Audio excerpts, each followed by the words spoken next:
Bonjour à tous, je m'appelle Christophe Augère, je suis professeur d'économie de finance. Bienvenue dans cette troisième leçon du cours La monnaie reconsidérée. Qu'est-ce que la monnaie et pourquoi l'or? Tout d'abord, examinons le statut spécial de l'or. De tout temps, l'or a été considéré comme un symbole ultime de richesse. Il a été façonné en bijoux et ornements depuis au moins 7000 ans. L'or est un métal précieux. Il est rare. Nous savons qu'aujourd'hui, il y a à peu près 1 ou 2 millions de tonnes d'or qui ont été extraites. Par comparaison, en 2014, il y avait à peu près 4211 millions de tonnes de pétrole qui avaient été extraites du sol en un an. L'or est très malléable. Une once d'or peut être étirée dans un fil de 80 km de long et il peut aussi être aplati comme une feuille si fine que la lumière passe à travers. Il peut donc être subdivisé en très petites quantités qui sont faciles d'utilisation et de transport comme monnaie. 68% de la consommation mondiale d'or est sous forme de bijoux. L'or est aussi utilisé comme composante industrielle et aussi utilisé comme matière médicinale ou substance soignante. Une histoire assez intéressante sur la tendance de l'or. Dans l'Ancien Testament, au temps de Nebuchadnezzar, le roi de Babylone, 600 ans avant Jésus-Christ, il est décrit qu'une once d'or achetait à peu près 350 miches de pain. Si on fait le calcul aujourd'hui, en 2017, on s'aperçoit que l'once d'or, en utilisant les valeurs de l'once d'or en dollars, le taux de change de dollar en euros, le prix d'une miche de pain en euros, en faisant toutes les conversions, on s'aperçoit que le nombre de miches de pain par once d'or est à peu près égal à 350. Ici, on voit un calcul qui mène à 322 miches d'or. Ce n'est pas la seule façon dont l'or a préservé sa valeur. L'or préserve sa valeur par rapport à d'autres biens essentiels, comme par exemple les vêtements. On sait que la valeur d'un costume s'est à peu près maintenue en termes d'onces d'or depuis à peu près 2 siècles. Passons à la notion de l'étalon or. L'étalon or est un système de gestion des monnaies internationales qui est basé sur l'or et qui vise à stabiliser les économies de l'époque. Quel est le mécanisme? Les nations participantes peuvent émettre un certain montant de monnaie qui peut être de la monnaie papier et des pièces, mais seulement dans une proportion fixe de leurs réserves d'or. Par exemple, aux États-Unis, dans la période 1890-1913, le ratio de M1 aux réserves d'or était égal à 8,5. Dans ces économies-là, chaque unité monétaire produite, le billet qui est produit, peut être converti à un taux fixe en un certain nombre d'onces d'or. Et on dit que ces monnaies sont adossées à l'or. La période de l'étalon or classique, ou ce qui s'appelle l'étalon or pur, eut lieu entre 1821 et 1914.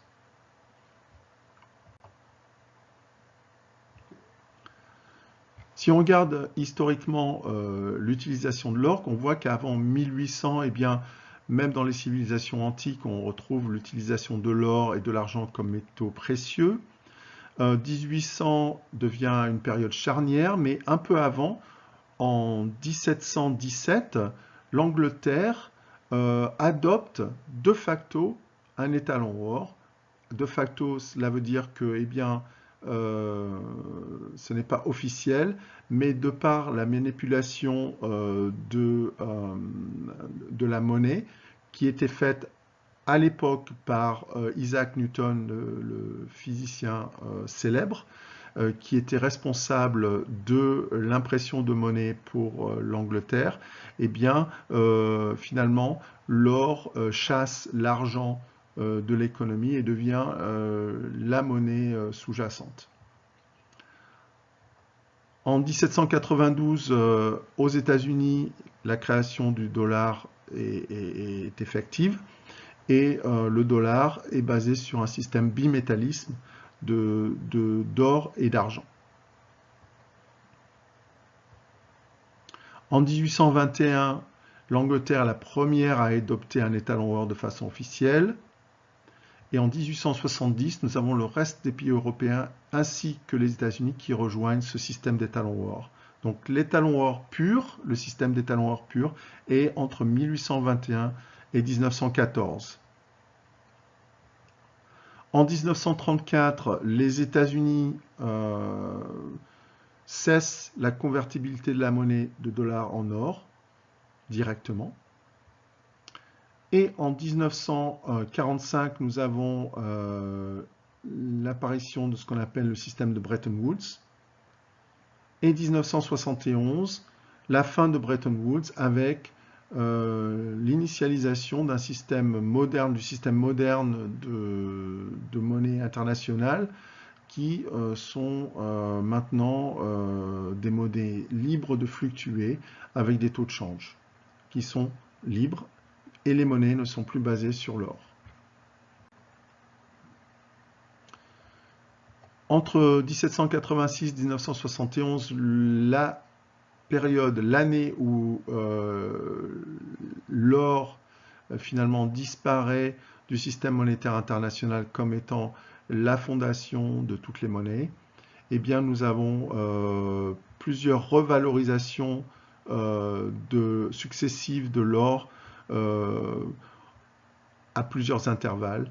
Et l'idée, c'est que, eh bien, il était noté que finalement, les économies en s'accroissant, eh bien, il fallait la valeur de l'or s'apprécier en termes des biens et services, et cette appréciation était reconnue en termes de valorisation, revalorisation de la monnaie papier, de telle façon à ce que les agents économiques considèrent la monnaie papier comme étant viable et ne se replient pas sur l'or en essayant de convertir leur monnaie papier. Après 1971, nous avons le prix de l'or qui fluctue selon le marché et nous voyons des fluctuations assez importantes. Et le plus haut prix est atteint en 2011 durant la crise de la dette souveraine en Europe et il atteint des prix de presque 1890 $ l'once. Passons maintenant à une doctrine qui est reliée au système étalon or parce qu'elle est apparue durant ce système-là, qui s'appelle la doctrine Real Bills, qui est une doctrine intéressante. La doctrine Real Bills propose que la quantité de monnaie doit être émise en proportion des besoins des échanges de l'activité économique. Cette doctrine est édictée en quelque sorte par John Law, qui est un financier fameux de l'époque.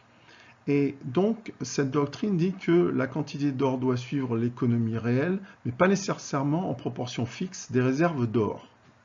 Donc, voyons comment cette doctrine a évolué au cours du temps. Donc, la valeur confiance de la monnaie sera préservée tant que les banques font des prêts garantis par des actifs réels, par exemple l'ouverture d'une ligne de crédit qui est garantie par les inventaires ou les créances clients. Donc l'approche ici, c'est de dire que finalement la création monétaire qui peut être finalement générée par le système bancaire, eh bien, doit suivre les besoins de l'économie. Dans ces conditions, le stock de monnaie variera automatiquement en proportion avec le PIB réel, donc avec l'économie réelle. Et donc, il y aura une adéquation entre le stock de monnaie et l'économie réelle.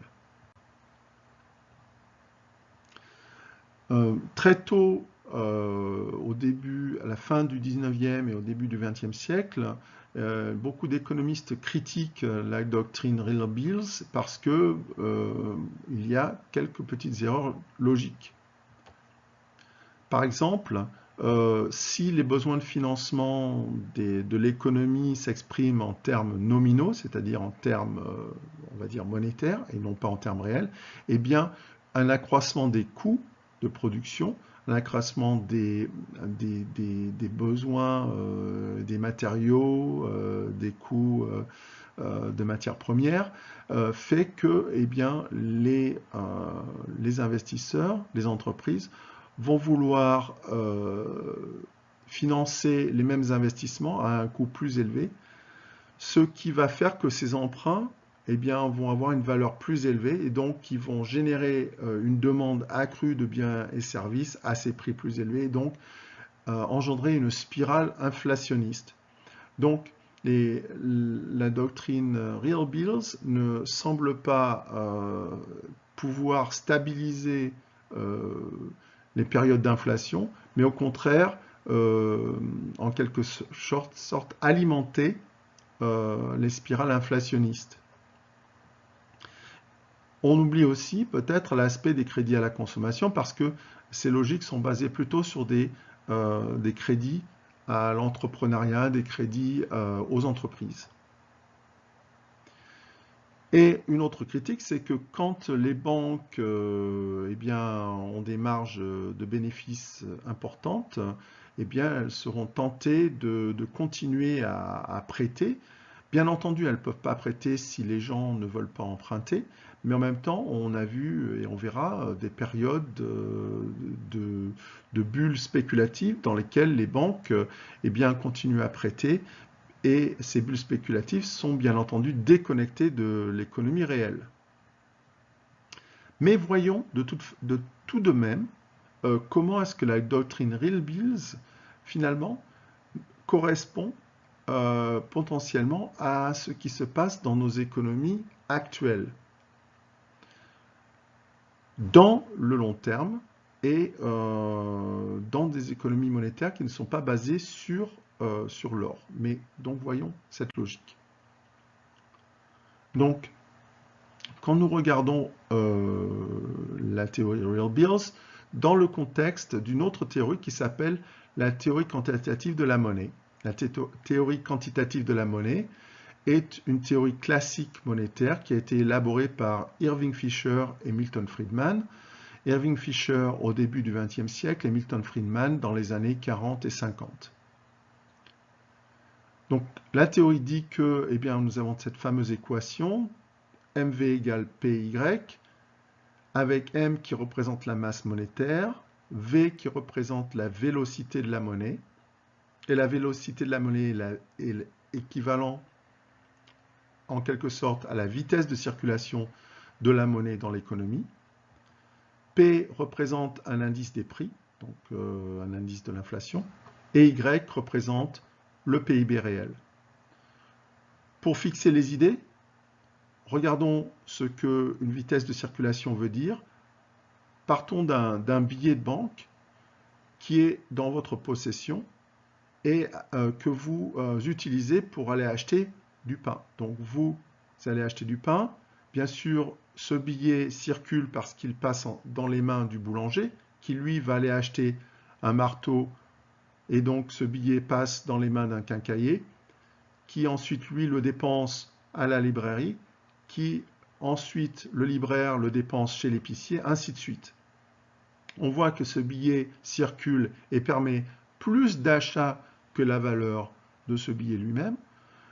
Si le nombre de fois que ce billet a circulé est 400 fois dans une durée qui est en général considérée être l'année, eh bien on voit que ce billet a permis d'acheter 400 fois sa valeur et donc la vélocité est égale à 400. Quand on fait une relecture de la théorie quantitative de la monnaie en comparaison avec la doctrine Real Bills, on voit que la doctrine Real Bills peut être interprétée comme disant que finalement M égale Y. En quelque sorte que la masse monétaire varie directement avec le PIB réel. Donc c'est l'intention sous-jacente de la théorie Real Bills. Okay? Mais comment est-ce possible dans le contexte de la théorie quantitative de la monnaie? C'est possible simplement si on a le prix, l'indice des prix qui varie en proportion directe avec la vélocité de la monnaie. Dans un article non publié sur la vélocité de la monnaie, je documente que finalement, dans le long terme, aux États-Unis, par exemple, qui est l'économie développée sur laquelle nous avons des données historiques qui remontent assez loin, eh bien, la vitesse de la monnaie a varié d'à peu près 2% par an en moyenne sur les 100 dernières années. Cette valeur est importante parce que quand on regarde l'inflation, donc l'autre côté de cette équation où on essaie d'égaliser en proportion l'indice des prix, le changement de l'indice des prix et le changement de la vélocité de la monnaie, on doit regarder ce qui se passe pour l'indice des prix. Donc ce qu'on remarque, c'est que historiquement, il y a eu un ciblage de l'inflation qui est aussi ancré autour d'une valeur de 2%. Et ce ciblage s'est effectué dans la plupart des banques centrales des J7, des G7. Ce ciblage, en adéquation avec le taux de croissance de la vélocité de la monnaie, renforce l'idée que la masse monétaire est effectivement gérée pour croître avec l'économie réelle. Le fait que l'inflation long terme soit ciblée à 2% et que la vélocité de la monnaie elle-même aussi varie à un rythme de 2%, veut dire que finalement, quand on regarde la théorie quantitative de la monnaie, on revient un peu en arrière, et bien que la masse monétaire doit donc varier avec le PIB réel, ce qui est finalement équivalent à la doctrine Real Bills. Passons maintenant au dilemme de Triffin. En 1944, nous avons les accords de Bretton Woods qui sont signés et qui mettent le dollar au centre du système monétaire international comme monnaie de réserve. Donc chaque autre devise est échangeable à taux fixe contre le dollar et le dollar est la seule devise qui est directement échangeable contre de l'or. Nous avons cet économiste Triffin qui donc réfléchit à cette situation et qui argumente, qui finalement propose que cela mène à ce qu'il appelle le dilemme, ce qu'on appelle maintenant le dilemme de Triffin. Et le dilemme de Triffin, c'est que finalement, les États-Unis doivent émettre suffisamment de dollars pour permettre que les autres économies fassent des échanges internationaux entre elles et avec les États-Unis. Et donc, pour émettre plus de dollars, eh bien, les États-Unis doivent maintenir en quelque sorte une balance commerciale déficitaire. Donc, ils doivent acheter beaucoup plus, ils doivent importer beaucoup plus qu'ils n'exportent pour pouvoir finalement donner plus de dollars à l'économie mondiale. Mais cela, bien entendu, met en danger le système lui-même, parce que si la masse de dollars en circulation eh bien, dépasse le montant de réserve en or. Donc, si la masse monétaire s'accroît plus rapidement que les réserves en or, les détenteurs de dollars vont perdre la foi dans cette monnaie parce que finalement, elle se dévalorise par rapport au fait que, eh bien, elle ne peut pas être échangée contre la même proportion d'or. Pour s'en sortir, il n'y a que deux solutions. Soit les États-Unis doivent générer de l'inflation, ou soit la convertibilité en or elle-même doit être suspendue. Cette deuxième alternative est ce qui s'est vraiment passé en 1971, ce qui a mis fin aux accords de Bretton Woods. Une autre critique de l'économiste français Jacques Rueff à l'époque, qui servait d'économiste conseiller pour le gouvernement de Gaulle, c'est que les États-Unis peuvent maintenir une balance commerciale déficitaire justement parce que le dollar est cette monnaie de réserve. C'est-à-dire qu'en fait, les États-Unis financent leurs importations avec la planche à billets. Donc, ils financent leur consommation et leur surconsommation en émettant des billets de façon, on va dire, incontrôlée. Si l'on regarde les réserves en devises détenues par les banques centrales, on s'aperçoit qu'à peu près 65% des devises étrangères détenues par les banques centrales sont des dollars. Donc le dollar, encore aujourd'hui, la monnaie de réserve très importante. Par contre, en 2009, nous avons une réaction de la Chine qui se profile à l'horizon comme étant la prochaine puissance économique mondiale. Le gouvernement de la Banque du Peuple de Chine qui fait cette déclaration qu'une devise internationale de réserve doit être reconstituée, qui est déconnectée d'une nation individuelle et capable de rester stable dans le long terme. En fait, il fait référence à une monnaie qui existe déjà, qui est celle du Fonds monétaire international, le SDR, Special Drawing Right, et qui est finalement un panier de devises. Le SDR résout le dilemme de Triffin parce que le SDR n'est pas émis par une nation, mais il est émis par une banque, qui est le FMI. Le 1er octobre 2016, le yuan, qui est la monnaie nationale chinoise, rejoint le dollar, l'euro et le yen dans le panier de SDR pour constituer cette monnaie potentielle internationale. De plus, la Chine commence à se positionner pour peut-être essayer de remplacer le dollar ou de supplanter le dollar comme devise de réserve internationale en faisant deux choses. En 2014, la Chine crée le Shanghai International Gold Exchange, qui est une des premières plateformes d'échange et de trading de l'or avec livraison physique. En 2016, la Chine crée aussi l'Asian Infrastructure Investment Bank, qui a un rôle similaire à celui du FMI et de la Banque mondiale, mais qui promouvoit les économies des BRIC, le Brésil, la Russie, l'Inde, la Chine et l'Afrique du Sud, donc qui promouvoit le développement dans ces pays-là et qui l'étend à l'aide à d'autres pays potentiels. Donc il se positionne en tant que concurrent au FMI et à la Banque mondiale. La combinaison de ces deux institutions permet à la Chine de se positionner stratégiquement pour essayer d'émettre une monnaie concurrente au dollar, qui est le yuan adossé à l'or. En 2015, le gouvernement chinois annonce que ses réserves d'or se sont accrues, ce qui est une croissance significative de 57% sur les 6 années précédentes. Et en fait, les experts estiment que l'accroissement des réserves d'or en Chine s'est fait de façon plus rapide que ce que les Chinois annoncent, au rythme d'à peu près 500 tonnes par an.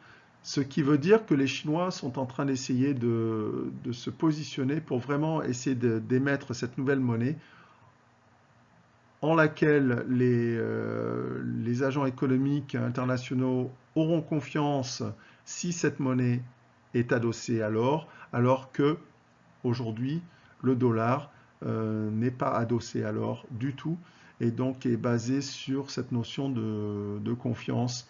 Et comme le dollar, on l'a dit, comme les États-Unis ont émis beaucoup trop de dollars, il y a potentiellement une dévalorisation de cette monnaie et les Chinois essaient donc de faire concurrence au dollar. Ce qui mène à la problématique suivante: est-ce qu'il est possible dans notre économie mondiale actuelle de retourner à l'étalon or? Donc depuis une cinquantaine d'années au moins aux États-Unis, la Banque centrale américaine, la Fed, est sévèrement critiquée par les hommes politiques et par aussi d'anciens banquiers et des gens qui faisaient partie du gouvernement, parce qu'elle est une institution privée qui mène sa propre politique et mène sa politique pas nécessairement en compatibilité avec les politiques économiques du gouvernement. La Fed répond qu'elle est indépendante et qu'elle a un mandat qui est de contrôler l'inflation et d'essayer de promouvoir la croissance économique. Mais en même temps, eh bien, elle n'est pas redevable auprès du Congrès ou des institutions politiques représentant le peuple américain. Donc, cela mène potentiellement à une émission monétaire incontrôlée. Donc, on voit ce qui se passe avec la crise économique et le fait que les banques centrales américaines et potentiellement les banques centrales européennes achètent des produits, comment dire, des produits toxiques, donc des produits comme les subprimes, qui contaminent le bilan de la banque centrale qui devrait rester sain mais qui est contaminé par le risque de ces produits. Donc il y a ce problème-là. Il y a le problème de la politique des taux zéro, donc le fait qu'il essaie de relancer l'activité économique en émettant énormément de monnaie. Et cela peut mener à la perte de confiance dans la monnaie, le dollar ou éventuellement d'autres monnaies comme l'euro, si jamais la Banque centrale européenne se met à poursuivre les mêmes politiques économiques. Donc beaucoup d'hommes politiques prônent le retour à l'étalon or, et la question principale c'est est-ce faisable? Donc la petite histoire, en 1890 aux États-Unis, bon, on avait l'indice général des prix qui avait diminué à peu près de moitié par rapport à ce qu'il était 20 ans auparavant. Pourtant, le PIB réel croissait à un rythme de 5% par an, alors que le stock de monnaie s'était simplement accru de 2,6% par an. Quel était le problème? Le problème, c'était le manque d'or par rapport à, si vous voulez, la croissance économique. Donc, l'or étant rare, eh bien, on se retrouve potentiellement confronté à cette même problématique dans le monde actuel où nous sommes. Donc, quelles sont les conditions nécessaires pour un retour à l'étalon or? Que la masse monétaire d'un pays doit évoluer en proportion fixe de ses réserves d'or. Donc ça, c'est la fiabilité du système de l'étalon or. On ne peut pas émettre plus d'argent que ce qu'on a en réserve d'or pour maintenir la parité fixe, la convertibilité de cet argent en or, et puis pour éviter eh bien, de produire trop d'argent qui va dévaluer la valeur de la monnaie. Il faut aussi suffisamment de monnaie pour financer la croissance réelle, donc on en revient un petit peu à l'idée de la doctrine de bills, of real bills. Mais quels sont les problèmes pour arriver à ce résultat? Eh bien, si la quantité d'or est fixe, ou si les réserves d'or peuvent s'accroître, mais que finalement, eh bien, on a une quantité limitée d'or sur la planète, eh bien, on s'achemine vers ce qu'on appelle une déflation séculaire, c'est-à-dire que la monnaie, l'or, eh bien, s'apprécie en valeur par rapport aux biens et services. Ce qui veut dire que les prix des biens et services, en termes d'or, eh bien, diminueraient. Et cela peut poser des problèmes.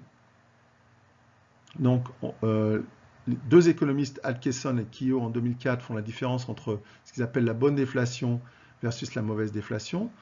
Donc, partons avec la mauvaise déflation, ce qui est le spectre redouté des économistes. La mauvaise déflation, c'est qu'en fait, eh bien, on n'a pas assez d'or et finalement, on mène une mauvaise politique et on n'extrait pas suffisamment d'or pour faire face à l'économie. Et donc, c'est un problème de gestion de la monnaie qui fait que, eh bien, on se retrouve avec des prix qui diminuent et peut-être un manque d'adaptation des comportements économiques face à des déflations.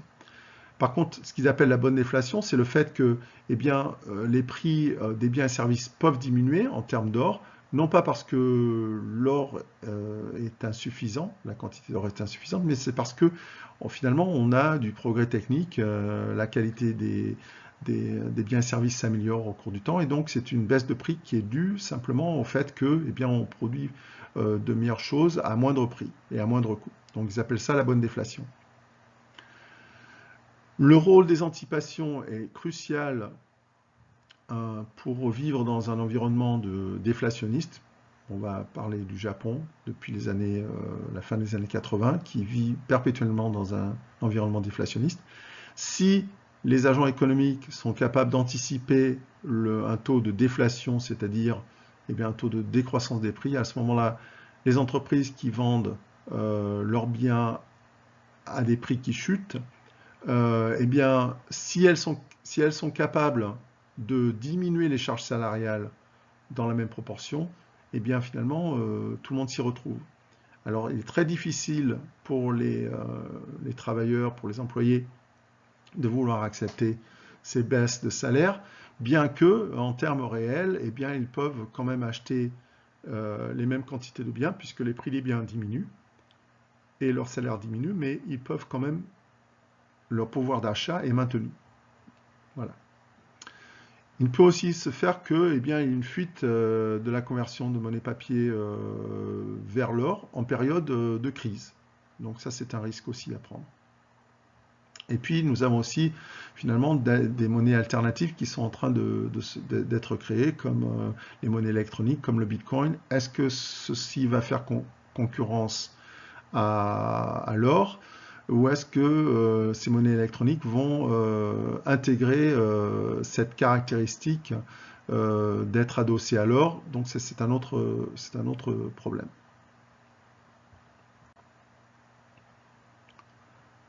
Donc, pour marcher des solutions potentielles, première solution, c'est d'accepter cette déflation séculaire. Séculaire, ça veut dire qui dure. Et donc, pour pouvoir accepter cette déflation, il faut que les agents, les anticipations de salaire soient aussi à la baisse. Il faut que l'anticipation des prix soit à la baisse et que soit bien anticipée, qu'il n'y ait pas de surprise. Et à ce moment-là, le système peut fonctionner. Un accroissement des réserves d'or. Alors, est-ce qu'on doit aller prospecter ailleurs que sur la Terre? Donc, est-ce qu'on a la technologie pour aller essayer d'extraire le minerai sur d'autres planètes? Les coûts sont prohibitifs pour l'instant, mais potentiellement, on peut concevoir que cette technologie peut exister. Un accroissement de la vélocité de la monnaie. Donc, si la vélocité de la monnaie peut s'accroître, ça veut dire qu'on peut utiliser la même monnaie beaucoup plus de fois dans l'économie, ce qui rend la contrainte de disponibilité de la monnaie, ce qui réduit cette contrainte-là, et qui peut permettre donc de faire des échanges et de contrer le phénomène de déflation. Donc ça, c'est une autre possibilité. Une autre possibilité, c'est que les économies développées s'acheminent vers ce qu'on appelle une croissance zéro, c'est-à-dire, on a le PIB par tête qui a un taux de croissance égal à zéro. Donc, dans ce cas-là, effectivement, comme on a suffisamment d'or, comme le stock d'or se stabiliserait, et comme la croissance se stabiliserait par tête, on aurait suffisamment d'or pour fonctionner, et donc cela ne mènerait pas du tout à une déflation séculaire, donc ce serait un résultat positif. Et puis une autre solution, c'est de changer la quantité d'or sur laquelle est adossée la monnaie papier. Et dans un article publié en 2015, je propose que, par exemple, la monnaie papier soit adossée à des quantités atomiques d'or. J'appelle ça le nano-gold.